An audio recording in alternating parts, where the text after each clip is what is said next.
Playing with a metronome can be so frustrating, so challenging, especially when you keep trying and trying and trying and you just can't seem to stay with it. In this video, I am going to walk you through a process that I like to use with my students to help them learn to play with a metronome confidently. So go ahead, click the like button down below because that really helps me out. And stick with me to the end of this video because once we've walked through this process, hopefully you will feel much more confident playing with a metronome.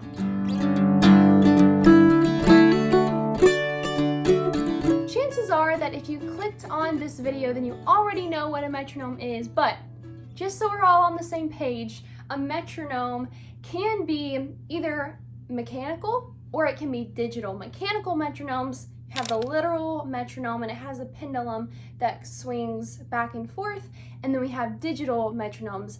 I use a digital metronome. I use an app on my phone. There are a whole bunch of different free metronome apps that you can use. I will link the one that I use down below so that you can check it out. But basically what a metronome is it is a tool that musicians use to measure how fast or how slow the beat of a song is. Metronomes are super important, and you definitely should be practicing with the metronome for multiple reasons. One of those being if we look at, or if you listen to some of the top musicians, some of the top mandolin players, octave mandolin players, guitar players, whoever you want to look at, chances are that they've spent a lot of time with the metronome. And so when you listen to their playing, their notes are very equal, very solid, very steady. And that's what we want to achieve, because as you grow in your musical journey and as you begin playing with other musicians, as you begin recording yourself, you're gonna find out how important it is that you have a steady tempo. And what a lot of us don't realize is that as we're playing, we naturally tend to either speed up or slow down in certain areas depending on the difficulty of the song and other factors. So we wanna make sure that we're practicing with the metronome so that then we can play with other musicians and stay with them. It sounds together. We can stick with them no matter if they're playing fast, if they're playing slow. We all gel together and we're able to keep a steady tempo that is very pleasing to the ears. It's also a very great discipline to practice with the metronome, as many of you probably know. And I will say, I don't love practicing with the metronome. I never have. It's not something that I just love doing in my practice. If it were up to me, I would sit down and I would play and I would not ever turn on a metronome. But you know what? As I have started recording myself more, I've started to notice that I have a very bad tendency to speed up in certain areas. And sometimes I notice if I'm playing triplets, then I tend to slow down a little bit, which is not good. And so I have started incorporating the metronome into my practice much more. Okay, so now on to the point of this video. How can we practice with the metronome so that we can feel that beat, so that we can stay with it? I do think that some people have a little bit more of a natural tendency to be able to feel the beat, to feel the rhythm a little bit better. They just have, it's naturally within them. The Lord has given them a musical gift of being able to feel that metronome. And for some people, it just doesn't come as naturally. But I have good news for you. Whether you feel it or not, it can be learned. It is something that, just like anything else, the more you practice it, the better you're gonna get at it. So the first thing that we're gonna do is actually work on moving our body to the metronome without even an instrument in hand. I think this is where people get into trouble, is that they first start trying to play with a metronome with an instrument. Maybe they're trying to play a scale or an arpeggio or a song with a metronome. And the hard thing about that is not only are you trying to feel the rhythm, stay with the beat, stay with that metronome, but you're also having to worry about left hand fingerings and the pick hand, and so you just have so much going on in your brain, and it's really hard just to focus in on staying with that metronome. So we're gonna put all instruments down, and we are going to grab our metronomes, and we're going to clap with the beat. So I'm gonna go ahead and start my metronome at 60.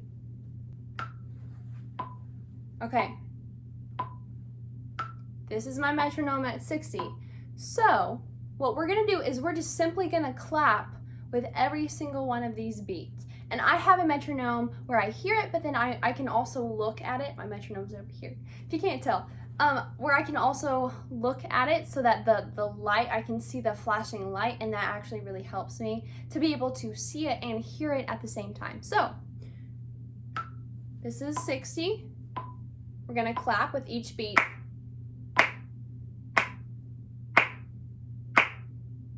And our goal is to be right with that metronome as much as possible. Not to be behind it, not to be ahead of it.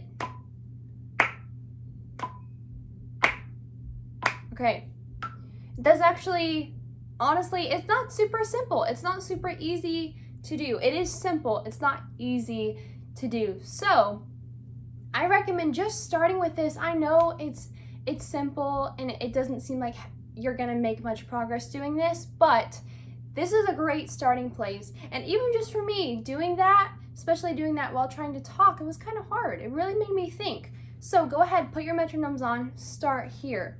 And once you feel like you've got that under control, what we're gonna do is we're gonna continue to clap, and we're gonna count the beats with our mouth verbally. So we're gonna do 1, 2, 3, 4. And we're gonna do this with our metronome. So here we go. 1, 2, 3, 4.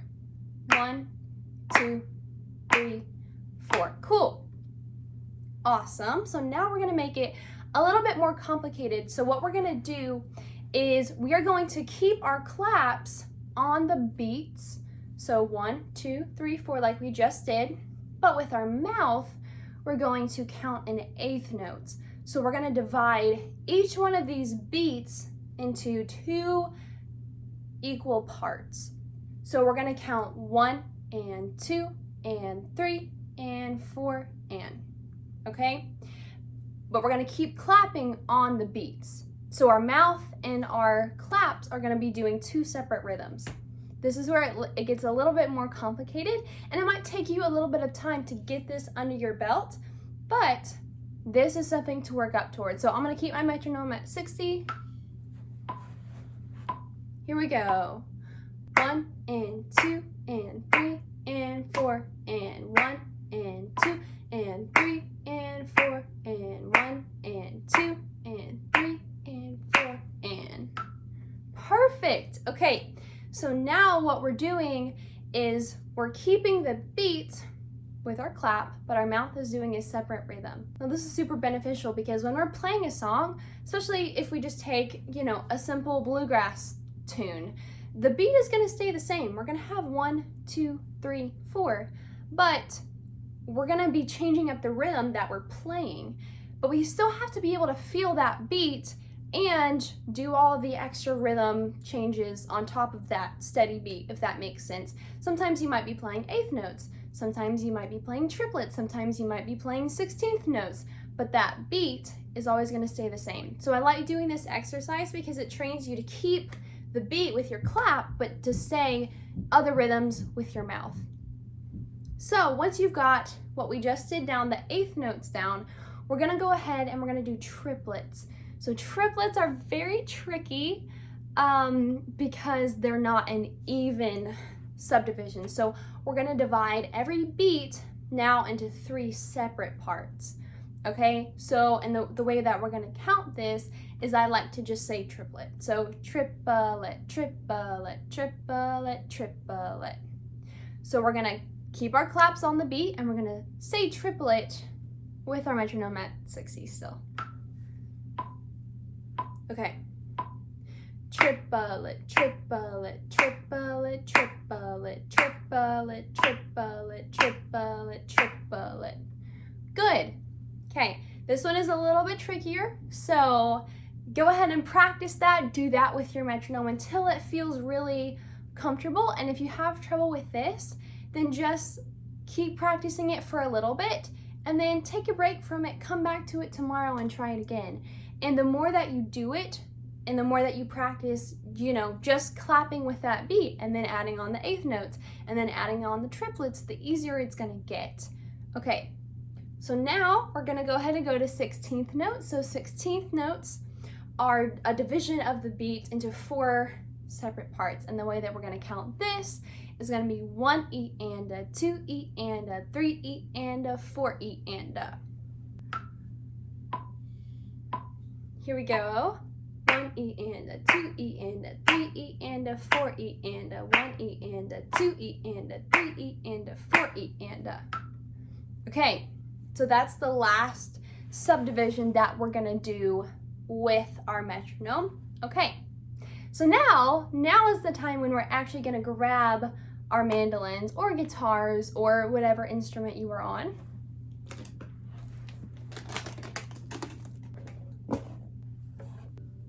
So now we're adding another level of difficulty, right? Now we have to worry about our pick and our technique a little bit. So what we're gonna do is we're gonna pick one open string. So I'm gonna choose my open G string, my lowest string here.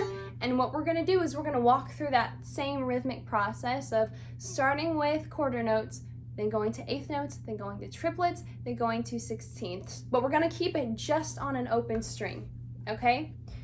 So here's our beat. We're gonna do quarter notes. 1, 2, 3, 4. 1, 2, 3, 4.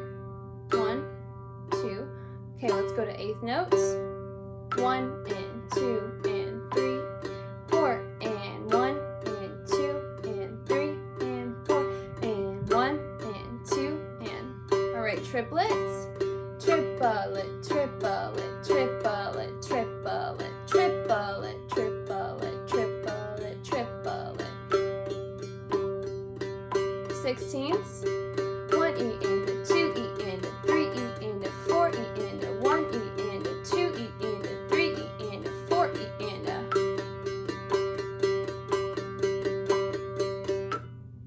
Okay, so if you are able to go through all of those speeds, that's awesome. Good for you. If not, then go ahead and just start with the very first one. Do that, get it very comfortable, and if you're even having trouble with that, that's okay. Just take it slowly and know that it is a process.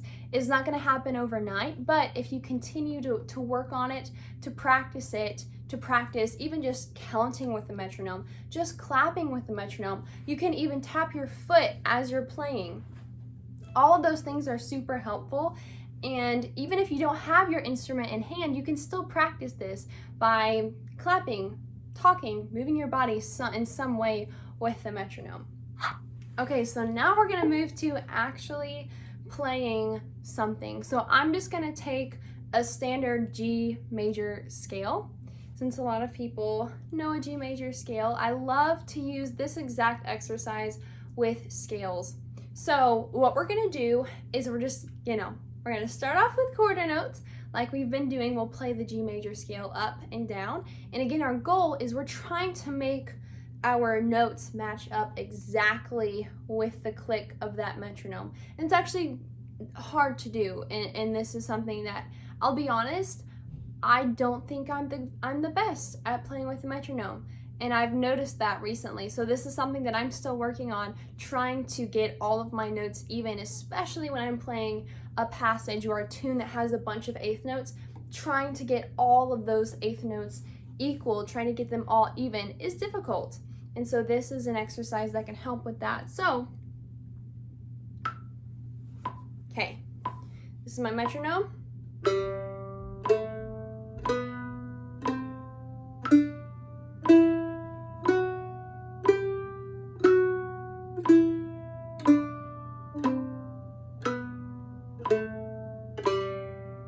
Okay, cool.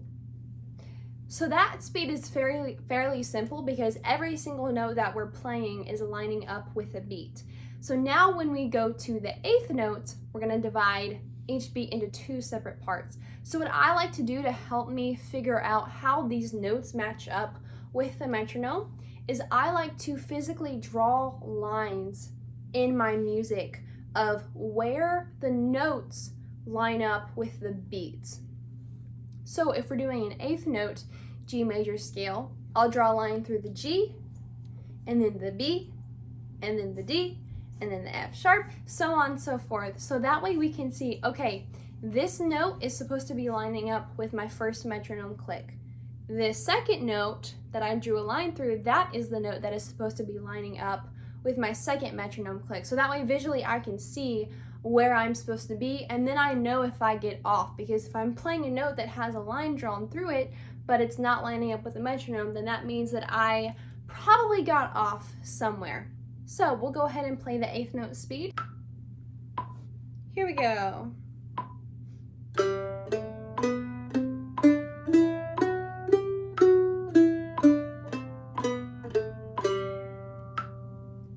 Okay, and then we'll do the exact same thing with the triplet speed. So if I have a triplet speed written out here, then I'm gonna go ahead and draw a line at the beginning of every triplet. So every 3 notes, the beginning of every 3 notes is gonna line up with our metronome.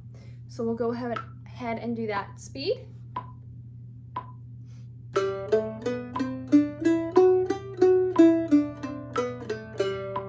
Very nice. That one's a little tricky. It feels a little bit weird when you're playing it. But again, it's a great exercise. So go ahead, don't skip the hard speeds just because they're hard. If they're hard, that means that they're good and they're helping you grow. So triplets, and the last one is 16ths. We'll do the same thing as far as you can draw lines in your music. And I'm just using a G major scale as an example, but in whatever song you're playing, if you're playing a bunch of 8th notes, you can do this marking which notes line up with the beats. Same thing if you have a triplet passage, or if you have a measure of triplets, then you can draw lines through to see where the notes line up with what beats. And I find this incredibly helpful.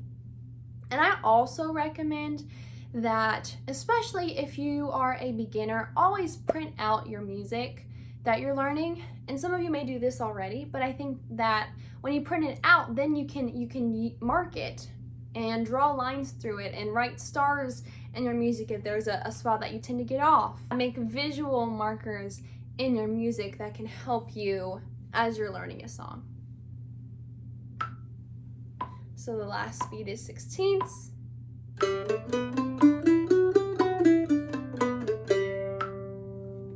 Very nice. So that is my process, and you can do this. You could take this G major scale 2 octaves and do this sequence of rhythms. Just doing this simple exercise will help you, hopefully, in your metronome journey. Keep on keeping on.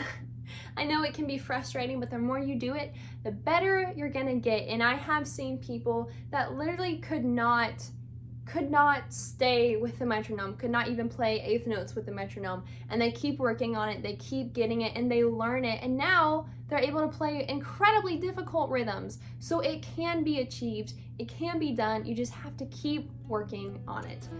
So thank you guys so much for watching. Don't forget to hit that like button down below and subscribe if you haven't already. I would love to have you join my channel here. Go ahead and comment any questions, any observations down below, or any common struggles that you have with the metronome, and maybe I could do another video in the future on other tips on how to practice with the metronome. Thank you guys so much for watching, and I will see you in next week's video.